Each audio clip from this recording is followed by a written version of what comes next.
વાલીઓ માટે ચેતવણી રૂપ કિસ્સો બન્યો સુરતમાં। રમતા રમતા બુટ્ટી ગળી જતા એક બાળકનું મોત નીપજ્યું।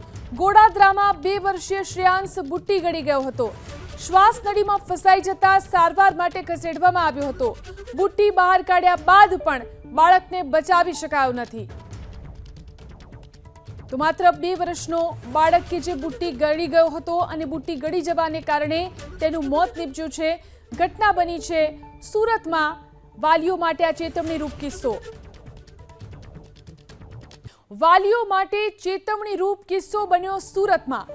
રમતા રમતા બુટ્ટી ગળી જતા એક બાળકનું મોત નીપજ્યું। ગોડાદરામાં 2 વર્ષીય શ્રેયાંશ બુટ્ટી ગળી ગયો હતો। શ્વાસ નળીમાં ફસાઈ જતા સારવાર માટે ખસેડવામાં આવ્યો હતો। બુટ્ટી બહાર કાઢ્યા બાદ પણ બાળકને બચાવી શકાયો નથી। તો માત્ર 2 વર્ષનો બાળક કે જે બુટ્ટી ગળી ગયો હતો અને બુટ્ટી ગળી જવાને કારણે તેનું મોત નીપજ્યું છે। ઘટના બની છે સુરતમાં।